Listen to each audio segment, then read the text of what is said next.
Te pones unas gafas, pulsas on y apareces en una sala a miles de kilómetros de tu despacho. Manejas con soltura tu avatar que interactúa con los de otras personas, también a miles de kilómetros de ti. Lo que hasta hace poco nos parecía ciencia ficción es ya una realidad virtual, un mundo paralelo que abre infinitas posibilidades personales, profesionales y comerciales, y en el que la arquitectura y el diseño tienen mucho que decir. En este episodio descubrimos cómo se está construyendo el nuevo metaverso y cuáles son los retos y posibilidades que trae con él. Bienvenido a El Abrigo, un podcast de Giveyer Home Experience. Bienvenidos a El Abrigo. Hoy con Rubén Muedra. En 2021, el arquitecto Rubén Muedra fundó Metabark, una fundación a través de la que guiar y acompañar a las empresas que quieren dar el paso de cobrar vida en el metaverso. Una década antes, el estudio de Muedra echaba a andar con la excelencia, la sostenibilidad y la innovación como valores fundamentales. Desde entonces ha llovido mucho y han realizado proyectos de todo tipo, proyectos que también han sido reconocidos con multitud de premios tanto en nuestro país como en el extranjero. Rubén Muedra, bienvenido al Abrigo. ¿Qué tal? Muchas gracias, Raquel.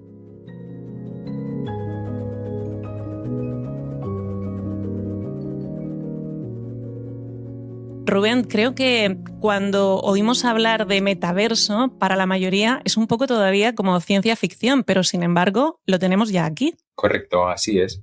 Es una tecnología, al final es una herramienta que nos permite, en este caso, desde el punto de vista del estudio de arquitectura, del proyectista o diseñador, llegar, digamos, con un potencial mucho mayor al usuario, al cliente final, ¿no?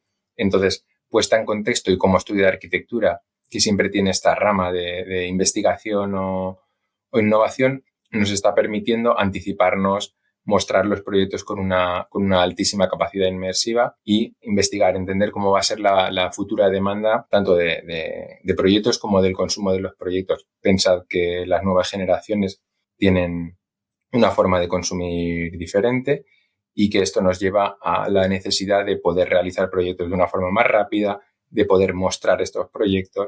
Entonces, dentro de una de las líneas de investigación del estudio, que un poco va a tratar de dar respuesta a esta necesidad o a esta forma de demanda o de consumo futura, iniciamos la línea Metaverse, ¿no? Y ahí andamos, seguimos jugando, ¿no?, con el juguete. Vamos a intentar empezar por lo básico, Rubén, porque creo que para muchas personas sigue siendo algo muy desconocido. ¿Qué es, específicamente, qué es el metaverso? ¿Y cuál es la diferencia con la tecnología que teníamos hasta ahora? Hasta ahora ya se estaban haciendo algunas experiencias virtuales, pero ahora de repente parece que hablamos de un universo más completo. Explícanos un poco cuál es la diferencia. Antes, cuando realizábamos un proyecto de infografías, de renders, de 3D, lo mostrábamos en pantalla. Después estuvimos unos años trabajando con imágenes cilíndricas o imágenes cúbicas, eran 6 imágenes por ojo, en la que el usuario se colocaba las gafas y estaba en un punto fijo. Sentía que estaba dentro, pero nada se movía, no se podía mover y, por supuesto, no podía interactuar, ¿vale? A eso le seguimos llamando realidad virtual. Es decir, bueno, te metes ahí, sientes estar dentro. ¿Qué cambia con respecto al metaverso? Influye la variable del tiempo, es decir, cada uno de estos espacios que creamos tiene una escena o un código único, el usuario va a acceder ahí, va a poder interactuar con otros usuarios, es decir, la capacidad social, va a poder interactuar con objetos, va a poder mover objetos, cambiar una silla de posición, encender o apagar una iluminación. Lógicamente va a poder moverse, a diferencia de lo que hacíamos hace unos años, ¿no?, con estos renders cilíndricos o cúbicos fijos. Entonces, el nivel de inmersión es muchísimo mayor. Esto es una herramienta únicamente finalista, es decir, es una herramienta que se va a utilizar en el caso del prisma del estudio de arquitectura para mostrar el proyecto, no. Es una herramienta que se va a utilizar desde el punto de vista del proceso, en cualquier etapa del proceso, bien sea un anteproyecto, un proyecto de ejecución. O sea, ya no vamos a enseñar un plano del vestidor con el detalle del colgador, de la cajonera. Vamos a poder diseñar dentro o vamos a poder mostrar a ese usuario dentro de ese espacio del vestidor. Esto en una visión, digamos, muy sesgada, muy segmentada, pensando en el proceso de proyecto de arquitectura. pero tened en cuenta que van a existir muchísimas otras aplicaciones, desde la formación, el entretenimiento, la terapia, las relaciones profesionales, que van a sustituir, por ejemplo, a esta, entre comillas, videoreunión, ¿no?, que estamos realizando. Raquel podrá entrevistar a Rubén en un espacio que queramos. Podremos estar como hicimos en el último evento en Valencia con Sabor Empresarial en Times Square, y hacemos la entrevista allí. La diferencia es que Raquel va a sentir que está ahí y Rubén va a sentir que está ahí. Van a sentir que están juntos. Muedra Arquitectura es miembro de Metaverse Standards Forum, una asociación a la que pertenecen algunas de las empresas más importantes del mundo. ¿Cuál es su fin? ¿En qué consiste, Rubén? Estamos obteniendo información de los proyectos punteros, es decir, nos sirve a modo de registro. Hay un mailing continuo semanal en el que se va dando información de nuevos proyectos, y lo que nos está permitiendo es obtener esta información, tener trazabilidad, saber qué se está haciendo en otros lugares, ¿no? Lógicamente, esto permite un nivel de globalidad absoluto. España no es que sea el país, digamos, más tecnológico o puntero. Por ejemplo, en tanto Estados Unidos como Japón son dos países que van mucho más avanzados en cuanto a la tecnología de lo que ahora están llamando spatial computing. Nosotros seguimos hablando de metaverso. Probablemente metaverso acabe siendo como Internet. Es decir, ¿qué es Internet? Pues ¿qué es metaverso? Fíjate, nos estás comentando, las posibilidades son infinitas. Tenemos esa realidad virtual que se utiliza para muchísimas aplicaciones, pero lo cierto es que ya hay empresas que están buscando crear esa arquitectura o esos espacios en el metaverso.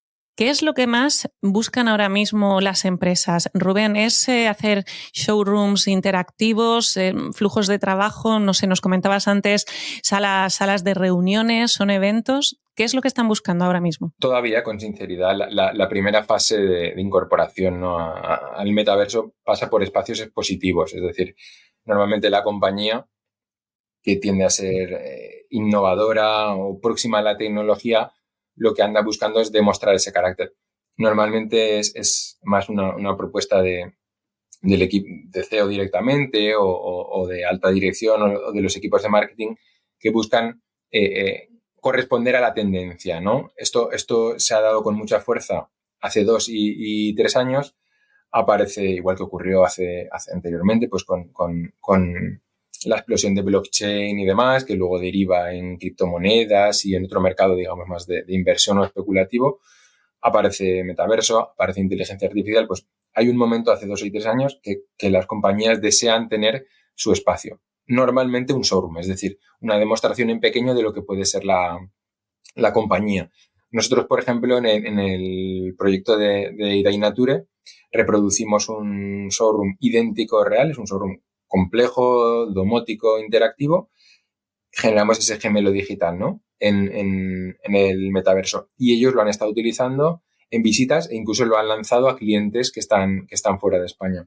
Ese proyecto después crece con un hall o una especie de gran espacio de distribución en el que damos acceso a diferentes salas, ¿no? Algunas de ellas, por ejemplo, son salas de formación, un auditorio, una sala de reuniones. ¿Qué ocurre? Que todavía no está suficientemente extendida, es decir, hay todavía como mucha fricción en el uso de las gafas y no están suficientemente extendidas como para que pueda realmente ser útil. Entonces, podemos considerar que todavía estamos en una fase de implementación o investigación antes de que de verdad tenga ese potencial funcional, que, como hacemos también en el estudio, es decir, no función, no proyecto. Es decir, no podemos hacer algo que al final solo sirva para mostrar el carácter innovador o disruptivo de una determinada compañía, ¿no? A la hora de construir estos espacios, este showroom, por ejemplo, que nos estabas contando, o cualquier otro proyecto que pudiera surgir, ¿cómo es o cómo sería o cómo será ese proceso de trabajo entre el cliente, el arquitecto, el diseñador? ¿Será algo muy diferente a lo que se hace actualmente para una obra física? Absolutamente. O sea, tened en cuenta que ahora mismo los proyectos, y considero que un estudio de arquitectura sí o sí debe ser innovador, ya se realizan en entorno BIM. Es decir, desde la primera reunión, tal vez la segunda, puede haber una fase ahí de boceto, de anteproyecto, algo de trabajito, entre comillas, más rápido en AutoCAD, pero vamos, lo normal es que en una primera o segunda reunión el cliente ya está viendo un modelo en 3D. Ese modelo en 3D lo podemos tratar desde fuera, es decir, lo veo como una maqueta, pequeñito, yo me siento fuera, o lo tratamos ya a escala 1:1, es decir, me introduzco, ya lo veo. ¿Cómo? Normalmente, con sinceridad, todavía en pantalla plana, es decir, con un visor parecido a la sensación de un videojuego, es decir, yo controlo, me voy moviendo en ese espacio, eso ya lo hacemos, es decir, en un proyecto de arquitectura, entre comillas, convencional, es decir, en un proyecto no específico de Metaverse o que no está buscando ser mostrado en realidad virtual. A partir de ahí viene lo que decía, es muy probable que ya pues, no sé, en 1 año, en 2 años, al cliente le mostremos cualquier plano, pongo siempre el ejemplo del vestidor o de una cocina por el nivel de detalle dentro del espacio. Es decir, es que el cliente lo va a sentir el nivel de inmersión, de profundidad, las sensaciones. Estábamos con un proyecto muy grande de una vivienda en Santa Bárbara, en Valencia, y el cliente nos decía, nosotros entregamos un link, un enlace de un visor de Autodesk, en el que el cliente sin tener nada instalado se puede meter dentro. Lo puede ver en plan maqueta, en plan ingeniero, desguazar la vivienda, o lo que está más guay es meterse dentro, ¿no?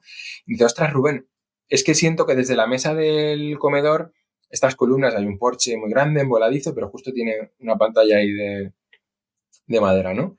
O justo desde aquí siento que no se ve la piscina bien. Y dice, joder, tío, se ha recorrido la casa, si es que es verdad.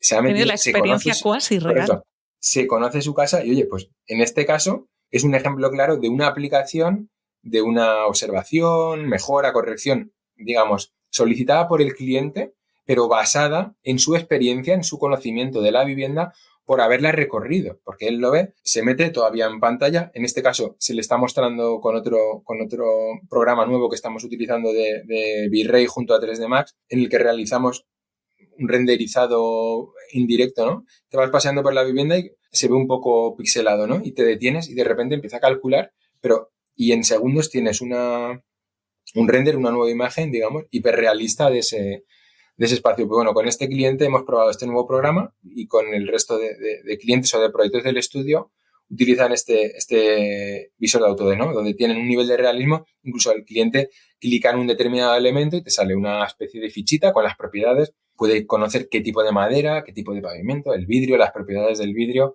Es como muy, muy, muy interactivo, ¿no? Si una empresa quisiera tener su oficina virtual para poder invitar a sus clientes, para poder llevar allí a X personas, ¿qué necesitaría para ponerla en marcha? Es decir, estamos hablando de una equipación muy compleja o muy costosa. Imagino que esto, como nos estás diciendo, va a evolucionar muchísimo, ¿no? Pero intentando simplificarlo. Tened en cuenta que los costes son muchísimo más bajos que los de un proyecto tradicional.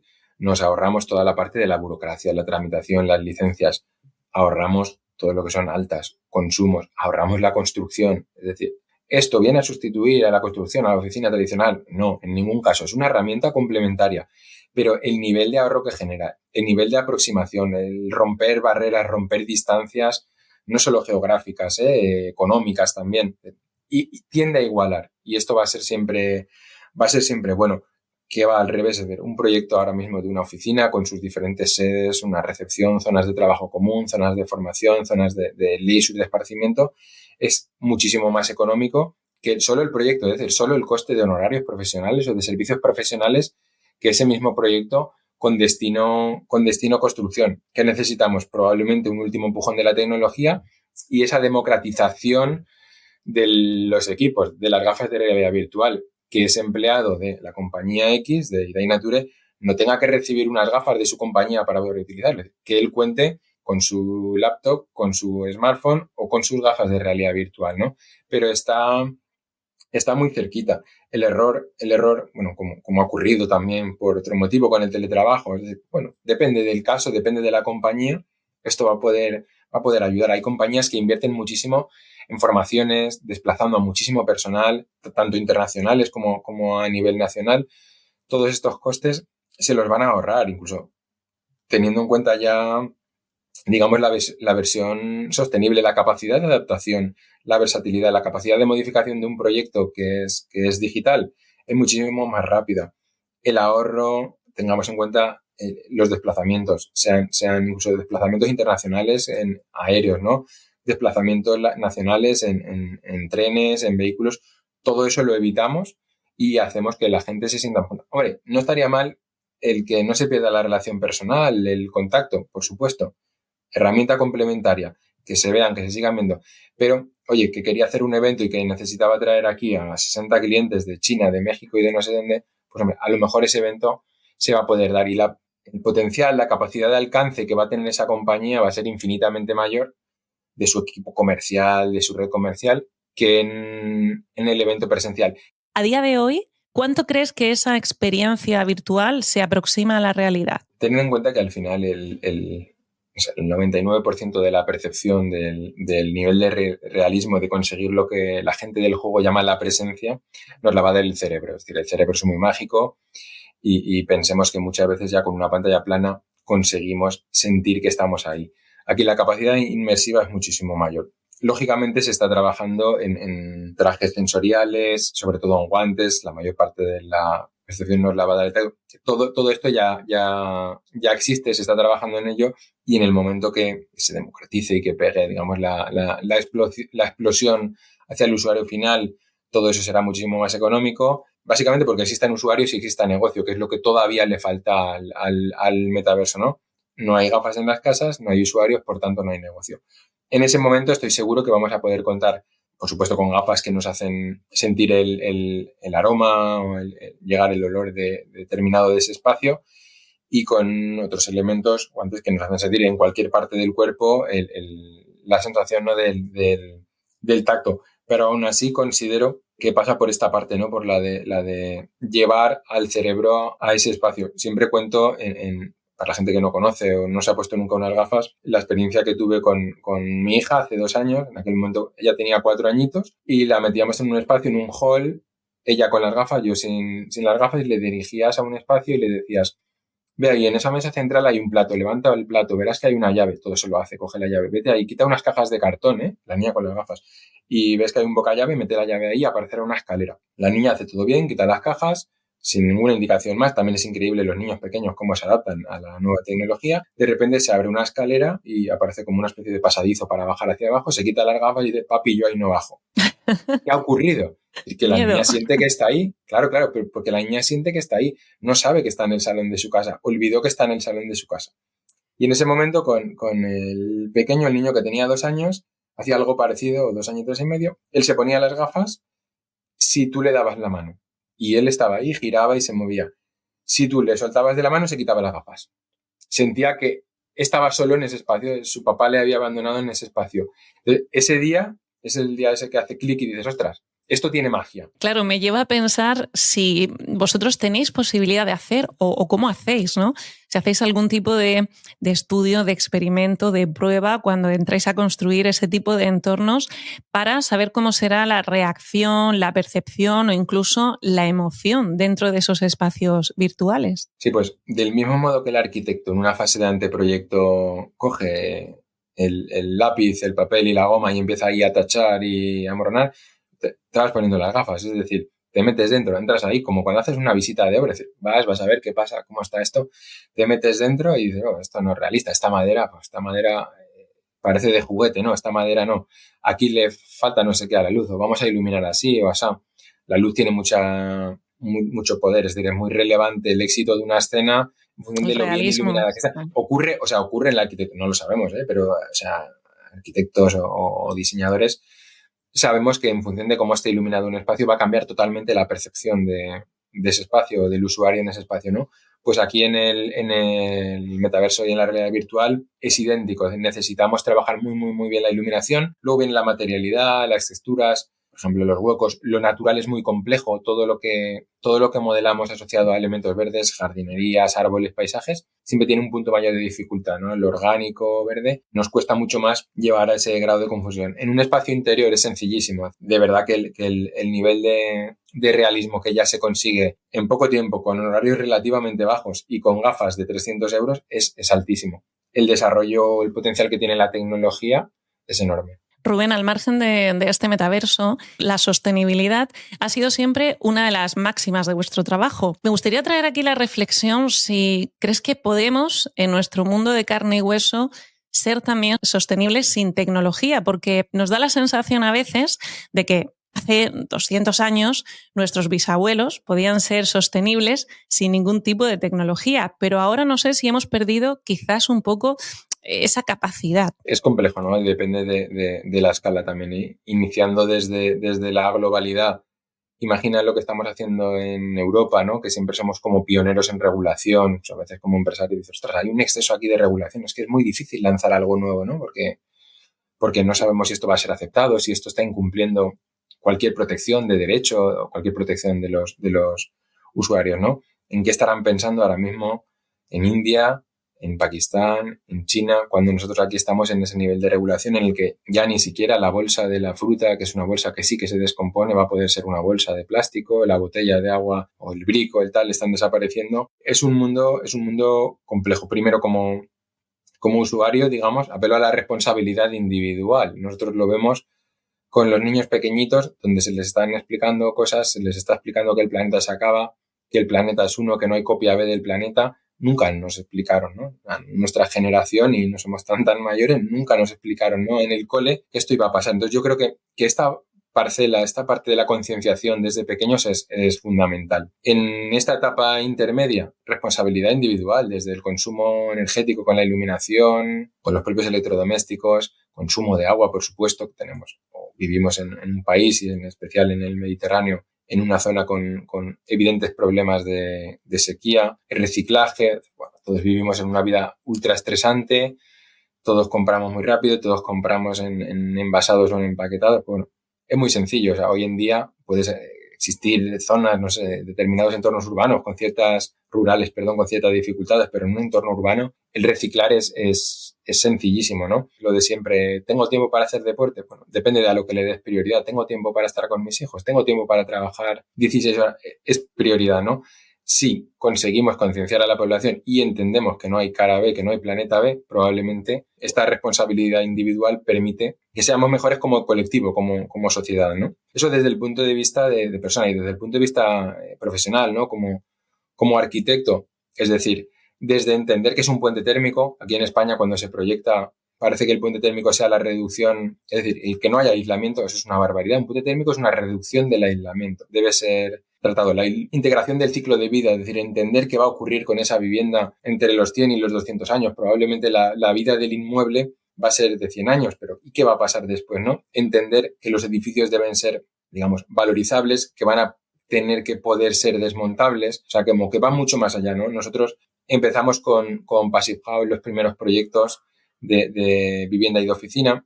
Aprendimos mucho. Esto es complejo, puede ser dudoso si Passive es aplicable, si es un estándar que se ajusta bien al clima o al entorno mediterráneo. Hemos trabajado en proyectos verde, que es la certificación española. Estamos, por ejemplo, ahora desarrollando la sede de TM Grupo Inmobiliario con certificación LEED y WELL. LEED está pensando de nuevo en sostenibilidad, en el edificio. WELL está pensando, entre otros, en el bienestar, en el usuario, que considero que también son certificaciones muy interesantes, ¿no? Hemos estado muchos años hablando solo de la construcción, del inmueble, del edificio, de la sostenibilidad aplicada al inmueble, y tal vez hemos dejado de lado estos condicionantes para el well-being, para el bienestar del usuario, ¿no? ¿Y qué aprendemos? Pues bueno, que ni una ni otra certificación son las ideales. Existen como 4 o 5 sellos o certificaciones principales en edificación. Lo que sí que tengo claro es que lo que aprendemos de cada una de ellas lo aplicamos en los proyectos, y en proyectos en los que el cliente muchas veces, o el usuario o cliente, no sabe ni que ese estándar, ese criterio, ese principio está siendo aplicado, ¿no? Entonces, un poco también como criterio, o en este caso recomendación, estaría bien que tuviésemos siempre ese punto o ese grado de formación los arquitectos. Aquí, como tenemos un buen clima, se construye muy mal. Lógicamente, tenemos un componente de motor económico inmobiliario muy importante, y entonces, con buen clima, con mucho extranjero, esto ha hecho que aquí no fuese estrictamente necesario construir bien, salvo nuestras gotas frías que nos perjudican un poco, pero más por la entrada de agua. A nivel aislamientos y demás, tradicionalmente se ha consumido mal. Y esto nos lleva a lo mismo, por cerrar la consulta. Primero, al malestar del usuario, pensemos en el confort, en el bienestar del usuario, y segundo, a los excesos de consumo. Es decir, tenemos inmuebles que están consumiendo muchísimo, que sí, que lo podemos paliar con la implementación de la fotovoltaica y demás, pero tenemos inmuebles mal construidos, muy mal aislados y con infiltraciones de aire, que es otra de las cosas que aquí ocurre, gracias a nuestro buen clima, enormes. Aquí es que lo de la hermeticidad, el que las viviendas sean estancas, ni se trabaja ni se ha trabajado nunca. Tenemos inmuebles que la gente alucinaría si conociese la cantidad de veces que ese aire está entrando y saliendo de su vivienda. Que claro, que en marzo o en mayo, pues bueno, te da más o menos igual, pero que también lo hace en julio y en agosto, o también lo hace en enero, y entonces ahí estás quemando tu radiador. Uh-huh. Rubén, tú lo has mencionado antes. ¿Puedes explicarnos qué es una casa pasiva?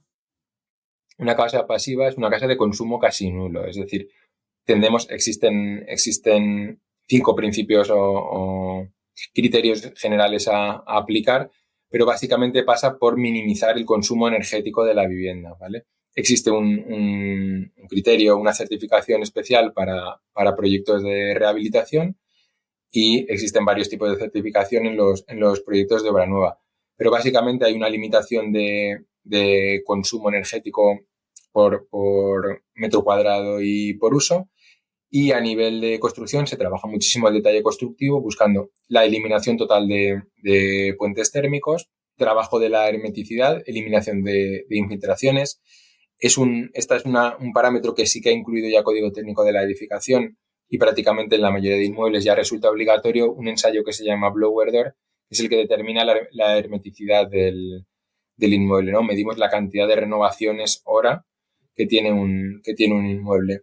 El tratamiento de las carpinterías, normalmente en este tipo de proyectos, tanto carpinterías sean de aluminio, sean de PVC, son de muy altas prestaciones, como los vidrios, ¿no? Normalmente hay que recurrir a vidrios inteligentes con normalmente varias capas o láminas y en algunos casos 1 o 2 cámaras, ¿vale? Para mejorar el comportamiento. Y como quinto punto está el de la renovación de aire. ¿Existen actualmente casas pasivas 100% en nuestro país? Sí, es decir, el consumo externo de energía va a poder ser nulo siempre y cuando cuente con baterías. Es decir, al final, ¿qué necesitamos? Es lógica, el almacenamiento de esa energía.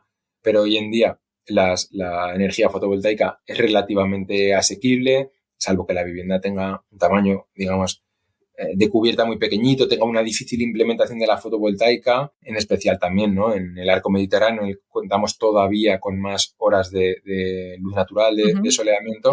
Es perfectamente factible tener una vivienda que sea totalmente independiente de la red, una vivienda con altas prestaciones, es decir, no una vivienda que vayas a estar en duda de si esta noche podemos cenar pizza o no en función del día que hemos tenido, ¿no? Una vivienda en la que puedas vivir con todo confort, con todo el lujo de prestaciones del equipamiento sin estar condicionado. Pero básicamente es esa capacidad de producción de la fotovoltaica y la capacidad de almacenamiento, que es verdad que se está convirtiendo en el punto crítico. En las viviendas el coste de las baterías es muy alto y es el problema probablemente que estamos viendo en el sector de la automoción, donde hace 2, 3, 5 años veíamos clarísimo que el futuro era el motor, o el coche eléctrico, el motor eléctrico, y parece que se generan dudas, es decir, y parece que se va a dar, dada la dificultad, los costes de las baterías, los costes de mantenimiento, la dificultad de valorización o reciclaje de esas baterías, parece que nos encaminamos hacia una coexistencia de diferentes motores,